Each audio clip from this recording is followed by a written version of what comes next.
Prezados alunos, na sequência, iniciamos então o bloco 4 da disciplina de Relações Humanas e Ética, ressaltando que os direitos autorais de todas essas aulas ele pertence integralmente ao ITED.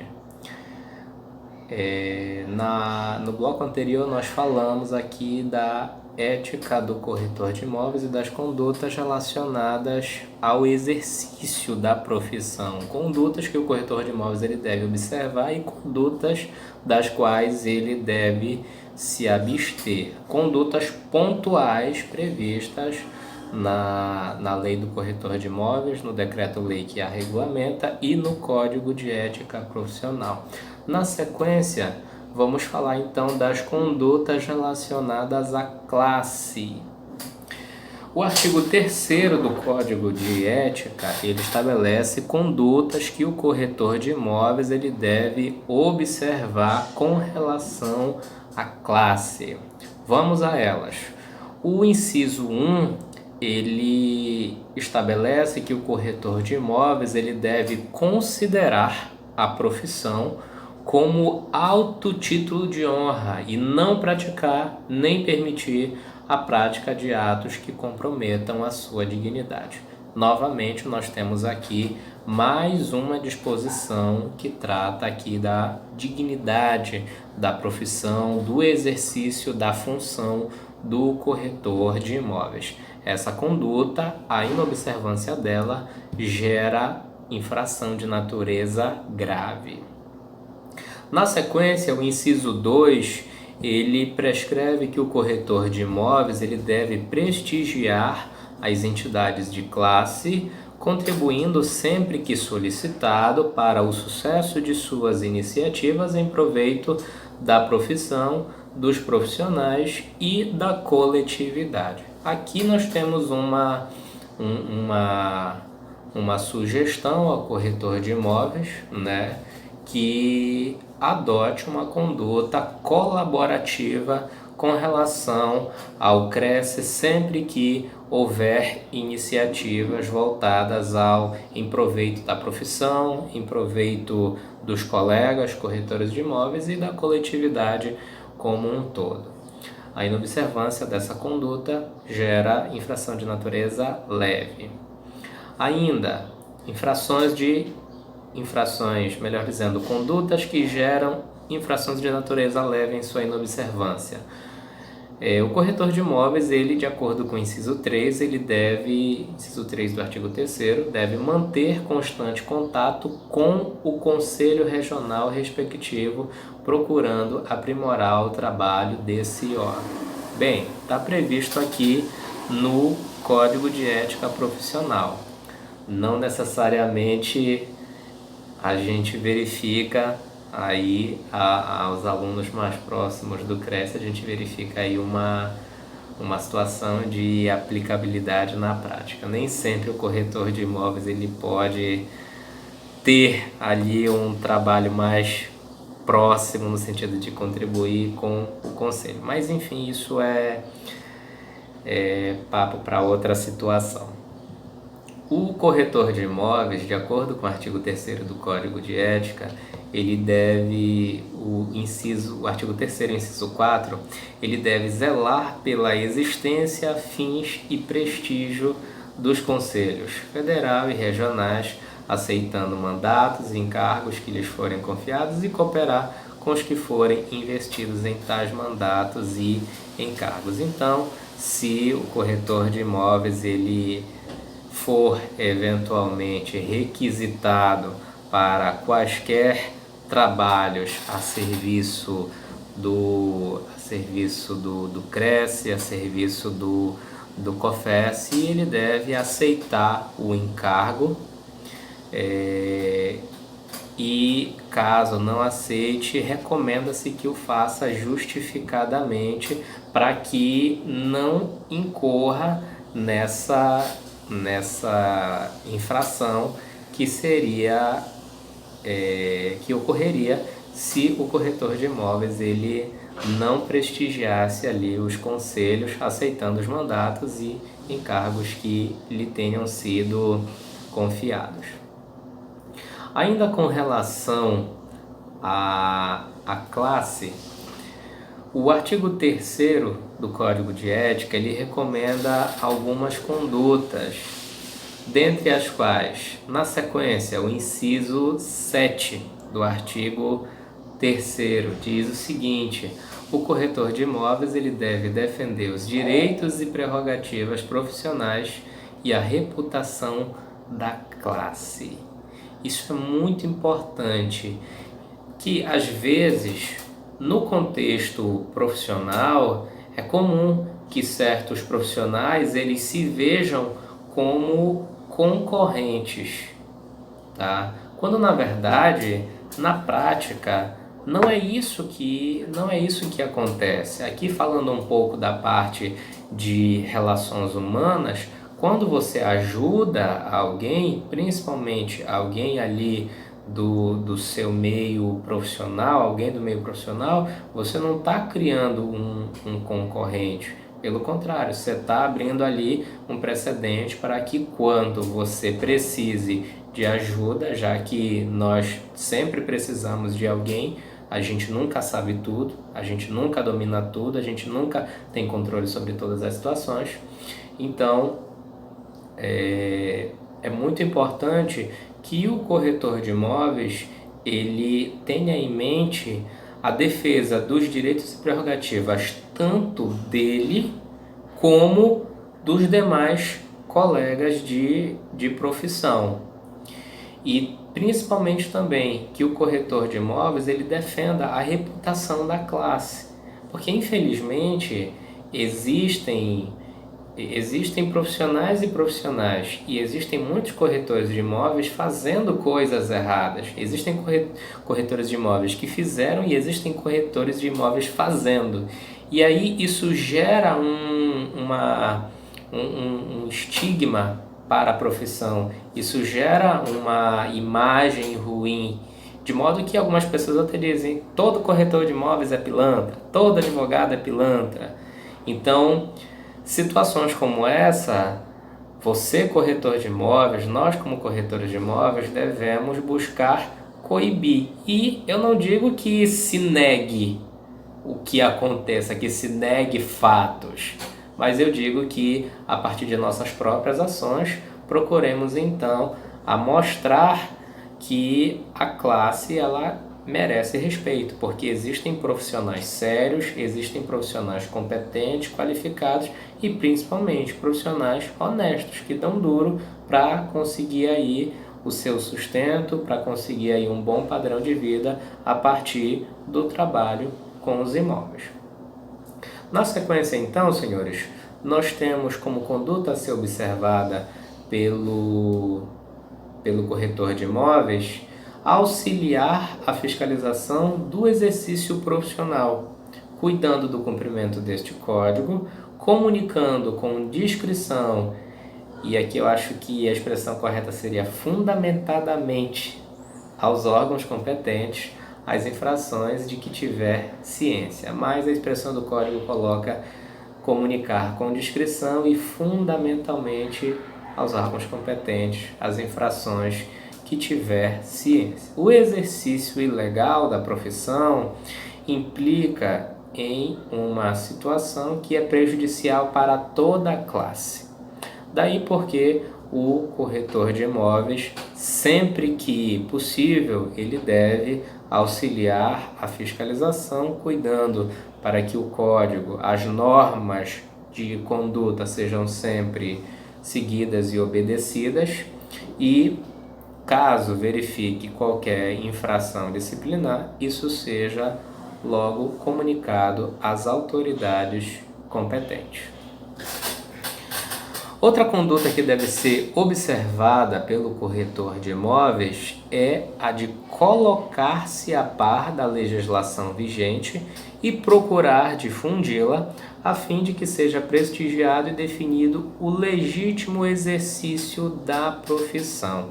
Aqui nós temos uma situação que se enquadra naquele dever geral que eu mencionei quando citei o artigo 2º do Código de Ética Profissional.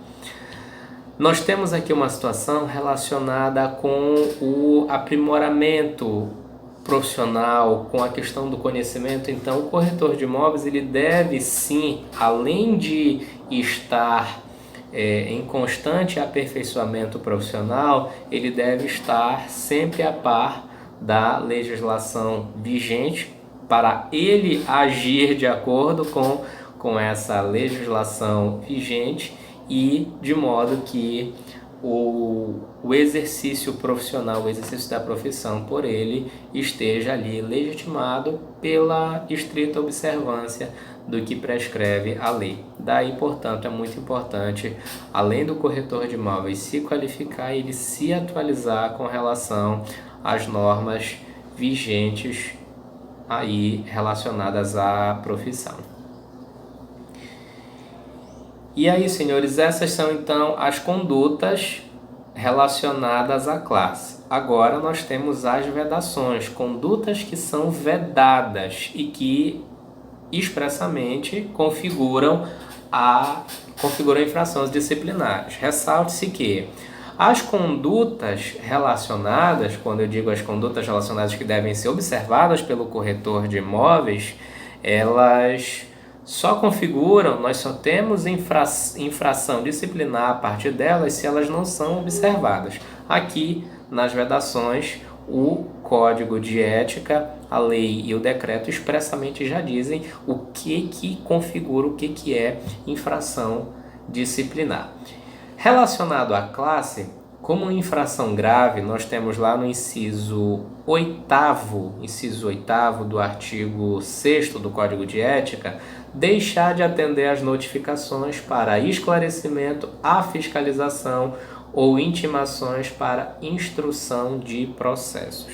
Então, quando o corretor de imóveis ele é notificado pela fiscalização para apresentar, por exemplo, um documento, ele é notificado para colaborar na instrução. Instrução é na apuração, na produção de provas, de processos. Aqui dá a entender que são processos disciplinares. O corretor de imóveis, quando não atende essas notificações, ele comete infração de natureza grave. Então, se receber uma notificação para apresentar um documento, para participar de algum processo no qual tenha sido indicado como testemunha ou qualquer situação no CRECE, você deve atender sob pena de incorrer em infração de natureza grave.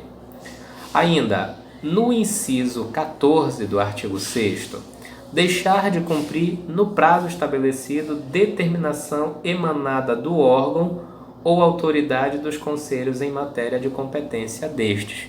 Então, pode acontecer de a fiscalização do CRECE mandar uma notificação para que você apresente determinado documento. Eles estão fazendo uma fiscalização e sua imobiliária, você, por exemplo, é um dos alvos. Se você não atende a notificação, você está sujeito à infração de natureza grave, que eu mencionei ainda há pouco. Se você atende, mas atende fora do prazo, você está sujeito a cometer infração de natureza leve. Ainda, no artigo 6º do Código de Ética, no inciso 9º, acumpliar-se por qualquer forma com os que exercem ilegalmente atividades de transações imobiliárias. Aqui a gente viu ainda há pouco um preceito que fala sobre exercício ilegal da profissão, permitir que pessoas não inscritas exerçam a atividade. Aqui nós temos a possibilidade de que alguém que auxilia alguém, vamos dizer, só emprestando o CRECE, não, vai lá, assina o contrato, vai lá, faz as tratativas, não, é o seu CRECE que vai aparecer, mas quem vai estar atuando, quem vai estar exercendo é alguém que não é inscrito, portanto exercendo ilegalmente a atividade, nós temos aqui também uma situação de natureza grave. E vocês vão perceber que determinadas condutas, elas acabam tendo aqui uma previsão em vários dispositivos do Código de Ética. Eu tentei ainda organizar assim, o mais próximo possível os assuntos por uma questão de afinidade, para que fique mais fácil a gente explanar aqui os assuntos. Outra situação que pode gerar aqui infração de natureza grave, no inciso 19 do artigo 6º, é quando o corretor de imóveis ele se utiliza da sua posição para a obtenção de vantagens pessoais quando ele exerce um cargo ou uma função no órgão ou na entidade. Imagina alguém de lá de dentro do Cresce que se aproveita disso, por exemplo, para, vamos dizer, tirar vantagem de uma imobiliária para não lavrar um auto de infração. Além de incorrer aí numa conduta que configura crime, né? Crime no serviço público, tem-se aqui uma infração de natureza grave. Lá na Lei 6530, nós temos no inciso 2 do artigo 20 a seguinte situação: auxiliar ou por qualquer meio facilitar o exercício da profissão aos não inscritos. Eu falei isso aqui ainda há pouco e disse que ia tentar colocar todos os assuntos próximos, mas nem sempre a gente consegue. Aqui ia ficar um tanto bem complicado de fazer. Mas aqui a lei prevê essa conduta como grave. Então, aqui nós temos que o corretor de imóveis que auxilia alguém que não é inscrito no exercício da profissão comete infração de natureza grave. Já entenderam, então, que só pode praticar atividade profissional de corretor de imóveis quem é inscrito. O máximo que dá para fazer é você conceder estágio a alguém que esteja estudando. Não quer trabalhar comigo? Então vamos fazer o seguinte: você vai lá, se matricula, faz o curso, depois de 30 dias você pode então começar o estágio. Aí você começa a vir trabalhar comigo e aí você vai exercer aqui as atividades sob supervisão. O estagiário jamais pode praticar ali as atividades sozinho, porque senão ele extrapola ali as atribuições que lhe competem, que lhe cabe, já que está ali para aprender, e acaba incorrendo em exercício ilegal da profissão. O artigo 20, inciso 10 da Lei 6530, com previsão também no artigo 38, inciso 11 do Decreto-Lei, ele prevê como infração disciplinar deixar de pagar a contribuição ao Conselho Regional. Então, não pagar a anuidade do Cresce é considerado aqui como uma infração de natureza leve. Na sequência, queridos alunos, nós temos as condutas relacionadas aos colegas, condutas que o corretor de imóveis ele deve adotar, ele deve observar com relação aos colegas, segundo prevê o artigo 3º do Código de Ética. No inciso 10, nós temos o seguinte: não se referir desairosamente sobre seus colegas. Isso aqui quer dizer que o corretor de imóveis ele deve evitar tratar ou se referir aos colegas de profissão de uma forma desrespeitosa, de uma forma deselegante, de uma forma desagradável, constrangedora, principalmente por uma questão da sua própria reputação e também da dignidade da profissão. Então, com relação aos colegas, o Código de Ética ele prescreve que o corretor de imóveis ele sempre que se refira aos colegas o faça de uma forma urbana, de uma forma cortês, de uma forma gentil, apesar das situações. No inciso 11, nós temos como um complemento dessa disposição o seguinte: o corretor de imóveis ele deve relacionar-se com os colegas dentro dos princípios de consideração, respeito e solidariedade, em consonância com os preceitos de harmonia da classe. Nesse sentido, então, senhores, essas disposições devem ser observadas no trato com relação aos colegas corretores de imóveis. A inobservância delas gera infração de natureza leve. Vedado expressamente pelo Código de Ética, no artigo 6º, nós temos as seguintes condutas. No inciso 15, aceitar incumbência de transação que esteja entregue a outro corretor de imóveis sem dar-lhe prévio conhecimento por escrito.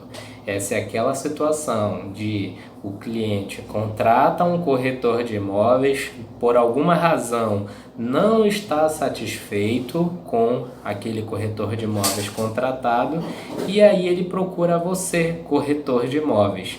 E aí você entra na situação para resolver sem proceder a nenhuma prévia comunicação com relação ao outro corretor. O Código de Ética, ele recomenda que você comunique, que você dê ciência, principalmente se o cliente que te contrata não demonstra que ele já resolveu a situação dele com o corretor antigo. No caso dos advogados, nós temos alguns documentos que são produzidos para mostrar que o cliente está vinculado a um advogado ou deixou de se vincular àquele advogado. Quando o cliente ele tem uma procuração específica do advogado, melhor dizendo, quando o advogado ele tem uma procuração específica do cliente, é o advogado que recebe a procuração do cliente e não o contrário, o advogado ele está então ativo ao exercício da advocacia em favor daquele cliente. Agora, se aquele cliente não quer mais o serviço daquele advogado, o cliente ele deve mandar para o advogado uma notificação de revogação dos poderes. Ou se o advogado não quer mais prestar serviço daquele cliente, o advogado deve apresentar para aquele cliente uma notificação de renúncia dos poderes. Então, é aquilo que eu às vezes costumo brincar com alguns clientes. Não, isso aqui é igual casamento. Primeiro você se divorcia lá e aí depois você vem aqui com a gente que a gente dá seguimento. Da mesma forma, o Código de Ética ele recomenda que caso você aceite a incumbência de uma transação que já haja a participação de um corretor de imóveis, é recomendável que você comunique esse corretor de imóveis que você, a partir de que é você que a partir de então está ali resolvendo aquela situação sob pena de caracterizar uma infração de natureza leve. Mas, professor, e se a gente vai trabalhar junto? O cliente passou ele passou a autorização para mim, como passou a autorização para um outro corretor de imóveis. Pois é, o artigo 16, o que eu falei anterior, é o artigo já é o inciso. O inciso anterior que eu falei é o inciso 15. O inciso 16, ele prevê o seguinte, que é vedado ao corretor de imóveis aceitar a incumbência de transação sem contratar com o corretor de imóveis com que tenha de colaborar ou substituir. Então, se você vai trabalhar em conjunto com outro corretor de imóveis, porque o cliente ele não faz nenhum contrato de intermediação com exclusividade, ele tem vários corretores trabalhando para ele, é importante que você, por uma questão de cautela, saiba quem são os corretores que estão trabalhando e procure notificá-los, procure dar ciência de que você é um dos corretores que está prestando serviço. Na prática, certas formalidades com relação a essas duas situações que eu comentei não são observadas, não são seguidas, mas é importante estar atento, principalmente se você vislumbra que a situação ali, por exemplo, entre o cliente e o corretor anterior estão assim acaloradas, porque aí numa dessas o corretor de imóveis ele pode acabar prejudicando você comunicando que você incorreu numa dessas infrações. E aí você pode acabar sendo responsabilizado por não tomar essa cautela. Na sequência, nós temos aqui situações graves. O Código de Ética, no artigo 6º, prevê no inciso 6 como vedação angariar, direta ou indiretamente, serviços de qualquer natureza com prejuízo moral ou material ou desprestígio para outro profissional ou para a classe. Aqui nós temos aquela situação que o corretor de imóveis ele está topando tudo para conseguir cliente. Ele está fazendo qualquer coisa para conseguir clientes, inclusive queimando a imagem da classe, inclusive detonando o trabalho de outro corretor de imóveis, enfim, inclusive incorrendo em situação de prejuízo moral e até mesmo material. Então, essa conduta, esse angariar clientes a qualquer custo, quando nós temos esse efeito que o código menciona, desprestígio para a classe, principalmente, e também o desprestígio de outro profissional, nós temos aqui uma infração de natureza grave. E aí, com relação a você falar bem ou falar mal de um outro profissional, tenha muito cuidado, principalmente porque as redes sociais, elas são hoje uma importante ferramenta na produção de provas de processos judiciais e administrativos. Então, se de repente alguém aparece lá com um print de uma conversa de você detonando um trabalho de um corretor para poder pegar o caso, para poder pegar o cliente, isso pode fazer com que você seja enquadrado nessa situação aqui prevista no artigo 6º. Uma outra situação que também gera a infração disciplinar de natureza grave, prevista no inciso 7º, é desviar por qualquer modo o cliente de outro corretor de imóveis. É driblar ali as circunstâncias para pegar o cliente que é de outro corretor. Da mesma forma, na sequência, talvez até sintetizando tudo, né? O inciso 10 diz aqui, praticar quaisquer atos de concorrência desleal aos colegas. Quaisquer atos, pronto, já bastava colocar esse inciso, já resumia tudo. Quando você consegue um cliente desprestigiando o trabalho de um outro corretor de imóveis, quando você consegue um cliente desviando ele de um outro corretor, isso aqui, sem sombra de dúvida, é um ato de concorrência desleal. Todas essas infrações aqui relacionadas com relação a outros corretores e os seus clientes acabam configurando infrações de natureza grave. Agora, uma das partes que eu considero mais importantes aqui com o corretor de imóveis, e normalmente é a que mais dá problema, é a que mais a gente vê aí em termos de processos disciplinares. As condutas relacionadas aos clientes. Quais são essas condutas que o Código de Ética ele prevê com relação aos clientes? Lá no artigo 4º, no inciso 1, nós temos a primeira delas, inteirar-se de todas as circunstâncias do negócio antes de oferecê-lo.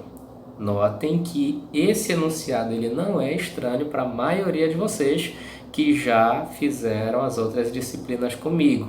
Eu sempre digo, o corretor de imóveis, antes de aceitar um trabalho, ele precisa saber, precisa ter ali uma comprovação, não apenas na palavra do cliente, ele precisa comprovar qual que é a situação do imóvel. Então, assim, o mínimo que o corretor de imóveis ele pode e deve fazer antes de aceitar qualquer negócio é puxar uma certidão do dinheiro teor do imóvel no cartório de imóveis para ver como que está a situação de titularidade do imóvel, situação de propriedade, ver ver certidões com relação à situação de imposto, de IPTU, serviços de energia, de água, condomínio. É o mínimo que o corretor de imóveis pode fazer, é pegar todos esses elementos para ver quais são as circunstâncias do negócio. Ele vai pegar essas certidões para, caso tenha qualquer problema, ele omitir isso do cliente? Não. Anunciar capciosamente? Não. Mas para que no momento oportuno ele apresente, olha, o imóvel ele tem essas situações, tem essas circunstâncias, e aí de que maneira nós podemos negociar de acordo com seus interesses.